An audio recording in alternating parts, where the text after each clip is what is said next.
Yan, hindi ko lang sasabihin na maganda po itong pagkagawa dahil hindi po tayo perpekto.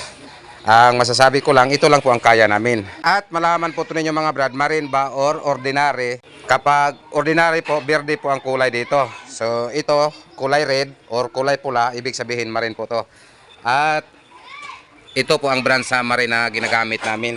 Baka may gustong bumili ng ganito lang ang kurma. So yan, ito po ay naghalaga ng 5,500 ang dalawa. So yan, walang pintura, walang accessories. Ayan, nakadouble po ang speaker board nito. At ayan, may dick screw pa sa bawat gilid. At paalala po mga brad, itong sukat na to ay hindi po to bottle type, standard po to. So yan, magkaiba po ang sukat sa standard at saka bottle type. So yan, magkaiba po sa loob. Itong box na to ay gawang standard lang po to. So what's up mga brad, so update ko lang yung nag-order nito. Ma'am at sir ng Kalbayog. So ayan na po ang inyong order, naka-plaster na. Ang kulang nito, ang paglagay na lang po sa mga tinat at bolt.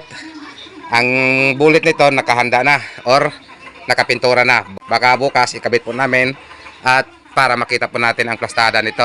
So ayan, MCB-D18 at mid-high bullet. Itong sub na to mga brad ay double po ang speaker board nito at double din ang back panel nito. At paalala po mga brad, itong sukat na to ay hindi po to bottle type, standard po to. So yan lang po muna dahil nakaranas po tayo ng matumal sa bintahan ngayon. At meron pa dito, ayan, CB po to. Ayan, yan po ang CB. Magkapareho lang po siya sa harap tingnan sa MCB.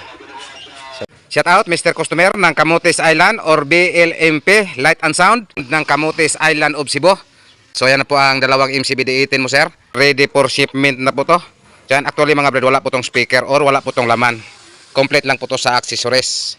Aluminum corner guard, tinat bolt sa cover at sa speaker board nito. Nakapreparar na po. At nakating dalawang speak on bawat box. Again, shout out Mr. Customer or BLMP Light and Sound ng Camotes Island. So ayan na po. Ready for shipment na po to. So what's up mga brad, ganyan po kami karami dito. Kung wala po ako tamang-tamang bintahan mga brad, hindi po siguro ako makapagsahod nila linggo-linggo. Kaya magpasasalamat po ako unang-una sa ating Panginoon sa mga customer na ibinigay niya sa amin, lalo na po sa mga customer. Maraming salamat sa inyo ma'am at sir sa sobrang yung tiwala po dito sa amin. At sa aming mga followers naman, maraming salamat po. At sa amin namang mga viewers, maraming salamat po sa inyong walang sawang suporta po dito sa amin. This is MCB Cebu Box Maker, the best mula noon hanggang ngayon. Maaasahan talaga. This is MCB Cebu Box Maker.